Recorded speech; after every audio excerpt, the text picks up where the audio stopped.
नाज़रीन ग्रामी, इमरान खान के दौर में आर्मी चीफ और वजीर खजाना इमदाद मांगने के लिए अबू ज़ैबी गए। सुल्तान ने बात सुनकर निहायत पते की बात की। उनका कहना था कि एक वक्त था जब आपका हाथ ऊपर होता था और हमारा नीचे। हम इमदाद के लिए आपके पास आते थे। आज हमारा हाथ ऊपर है और आपका नीचे। आप हमारे भाई हैं, हम आपकी मदद कर सकते हैं, लेकिन मेरा मशवरा है हम ऊपर या नीचे वाला हाथ बनने की बजाय आइए एक दूसरे के साथ बराबरी से हाथ मिलाते हैं। आप किसी मुल्क से इमदाद ना लें, आप मुल्कों से बिजनेस करें। आप इस तरीके से अमीर होंगे। पाकिस्तानी वफद ने एक दूसरे की तरफ देखा और फिर सर झुका लिए। दूसरी मिसाल सऊदी अरब के मौजूदा बादशाह किंग सलमान बिन अब्दुल अजीज की है। ये बादशाह बनने से पहले 48 साल रियाज के गवर्नर रहे। जनरल मुशर्रफ के दौर में पाकिस्तान के सफीर एडमिरल शाहिद करीमुल्लाह सदर का पैगाम लेकर इनके पास गए। शाह सलमान ने पाकिस्तानी सफीर से कहा कि हम पाकिस्तान को अपना भाई समझते हैं, लिहाजा हम हर मुश्किल वक्त में आपके साथ खड़े होते हैं। लेकिन ये याद रखें कि ये जज्बा सिर्फ हम तक है। हमारे बच्चे बहुत प्रैक्टिकल हैं। हमारे बाद ये आपका ख्याल नहीं रखेंगे, चुनांचे आपके लिए बेहतर है कि आप हमारी जिंदगी में ही अपने पांव पर खड़े हो जाएं। सफीर ने ये पैगाम मनोअन साइफर बनाकर ऐवान सदर भिजवा दिए। दोस्तों, तीसरी मिसाल चीन की है। जनरल कमर जावेद बाजवा 2021 में चीनी सदर शी जिनपिंग से मुलाकात के लिए बीजिंग गए। सदर शी ने इन्हें सिर्फ 2 मशवरे दिए कि आप एक ही बार ये फैसला कर लें कि आप क्या करना चाहते हैं, और दूसरा ये याद रखें कि तरक्की और लड़ाई में तरक्की पहले नंबर पर आती है और लड़ाई दूसरे नंबर पर। आप लोग तरक्की पर कॉम्प्रोमाइज ना करें। भारत से लड़ें, लेकिन पहले तरक्की करें।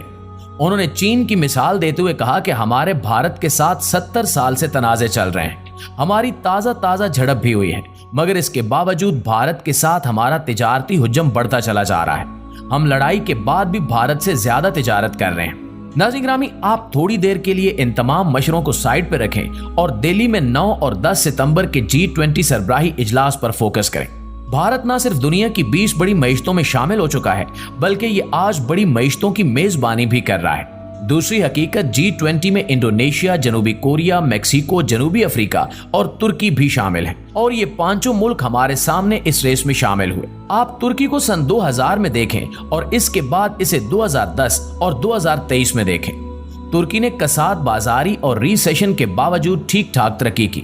जनूबी कोरिया ने 1960 की दहाई में पाकिस्तान से 5 साला मुआशी मंसूबा मुस्तार लिया था और अपने 300 साइंसदान डॉक्टर अब्दुल सलाम के पास भिजवाए थे ताकि ये डॉक्टर साहब से नोबेल प्राइज जीतने का तरीका सीखें। इंडोनेशिया हमारा बिरादर इस्लामी मुल्क है। इस्लामी मुल्कों में सबसे पहले दहशतगर्दी इसी मुल्क में शुरू हुई थी। 12 अक्टूबर सन 2002 को दहशतगर्द इस्लामी जमात ने बाली में 204 लोगों को कत्ल कर दिया था, जिसके बाद इंडोनेशिया की सियासी इंडस्ट्री तबाह हो गई। लेकिन सिर्फ 20 साल बाद यानी 2022 में इंडोनेशिया ने G20 की मेजबानी की। एक वक्त था कि इंडोनेशिया के सियासतदानों, फौजी सरबराहों और अरबपति बिजनेसमैनों के बच्चे पाकिस्तान तालीम हासिल करने के लिए आते थे, लेकिन आज वो कहां हैं और हम कहां हैं। मैक्सिको भी चंद बरस पहले तक लातीनी अमेरिका का गरीब मुल्क होता था। इसका माफिया आज भी पूरी दुनिया में बदनाम है, लेकिन ये भी अब G20 में शामिल है। और जनूबी अफ्रीका 1994 में आजाद हुआ और इससे पहले वहां खौफनाक नस्ली फसादात हुए। लाखों लोगों की लाशें सड़कों पर पड़ी होती थी। आज भी इस मुल्क में गोरों और कालों के दरमियान इख्तिलाफात हैं, लेकिन ये भी आज G20 में शामिल है। भारत ने इनके अलावा बांग्लादेश, मिस्र, नाइजीरिया, मुत्तहिदा अरब अमारात, ओमान, सिंगापुर, नीदरलैंड, स्पेन और मॉरिशस को भी बतौर मेहमान दावत दी। ये तमाम मुल्क कभी पाकिस्तान के दोस्त होते थे। बांग्लादेश ना सिर्फ पाकिस्तान का हिस्सा था, बल्कि पाकिस्तान की बुनियादी बंगालियों ने रखी थी। All India Muslim league Dhaka में बनी थी और 23 मार्च 1940 को करारदाद पाकिस्तान बंगाली लीडर AK फजलुल हक ने पेश की थी।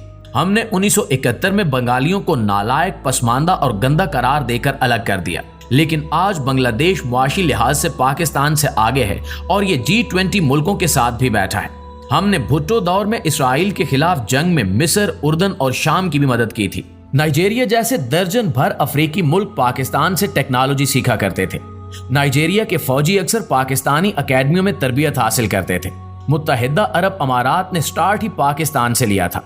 एमिरेट्स एयरलाइन का मुखफ़फ़ आज भी EK है और E एमिरेट्स से लिया गया है और K कराची से। दुनिया की ये बड़ी एयरलाइन कराची से स्टार्ट हुई थी और हमने इसे जहाज भी दिया था और अमला भी। UAE के तमाम सहरा पाकिस्तानी हुनरमंदों ने आबाद किए हैं, लेकिन आज ये कहां हैं और हम कहां। अमान हमारा दोस्त था, आज भी ओमान में 2.5 लाख पाकिस्तानी काम करते हैं। सुल्तान काबूस पाकिस्तान आते थे तो इन्हें कराची का डिप्टी कमिश्नर रिसीव करता था और इनकी सदर से मुलाकात के लिए सफीर को ठीक ठाक पापड़ बेलना पड़ते थे। सिंगापुर ने भी पाकिस्तान से तरक्की का सफर शुरू किया था।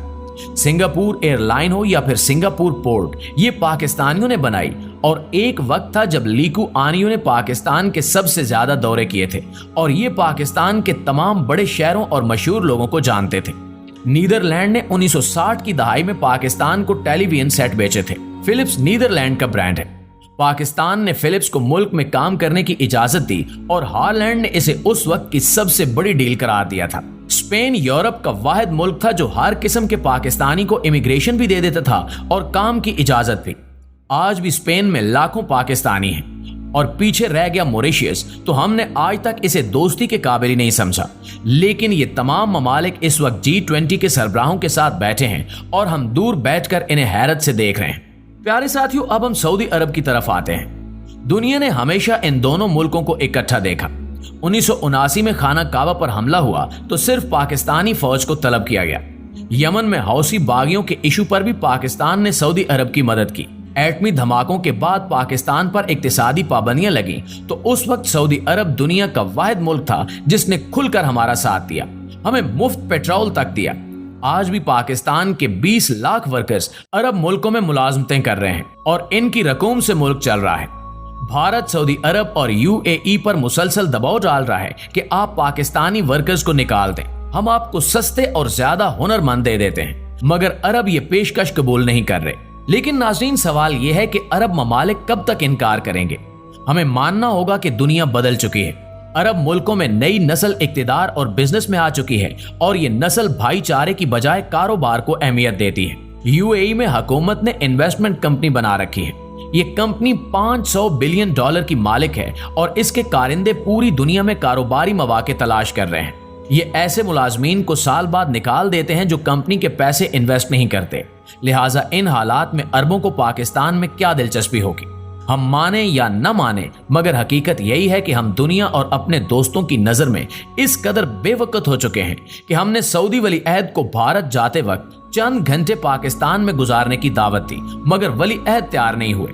दूसरी तरफ कॉन्फ्रेंस 10 सितंबर को खत्म हुई, मगर वली अहद 11 सितंबर की रात तक भारत में रहे। ये कॉन्फ्रेंस के बाद भारतीय ताजरों और सनतकारों से मुलाकातें करते रहे क्योंकि इन्हें भारत में बिजनेस के मौके नजर आ रहे हैं। भारत और सऊदी अरब के दरमियान इस वक्त $5 खरब की तिजारत है, जबकि हम जब भी सऊदी अरब जाते हैं पैसे मांगने जाते हैं। चुनांचे ये लोग फिर हमारी इज्जत क्यों करेंगे? ये पाकिस्तान क्यों आएंगे? नाज़रीन गिरामी, हमारे पास अब सिर्फ 2 ऑप्शन बचे हैं कि हम जलालत के इस गड्ढे में गिरे रहें और गल सड़कर खत्म हो जाएं, या फिर हम गैरत खाएं और एक बार, जी हां आखिरी बार, उठकर इस मुल्क की सिमत ठीक कर लें और इज्जत के साथ जिंदगी गुजारें। चॉइस सिर्फ हमारी है, लेकिन हमें ये याद रखना होगा कि हम अफगानिस्तान से लेकर अमेरिका तक पूरी दुनिया के लिए बोझ बन चुके हैं और हमने अगर आज अपने आप को न संभाला तो दुनिया ज्यादा देर तक हमारा बोझ बर्दाश्त नहीं करेगी। ये हमें मरने और मिटने के लिए तनहा छोड़ देगी। हमारे पास ज्यादा वक्त नहीं है, हमने जो करना है बस 6 माह में करना है। अगर हमने कर लिया तो हम बच जाएंगे, वरना इस बार वाकई हमारी दास्तान भी दास्तानों में नहीं मिलेगी।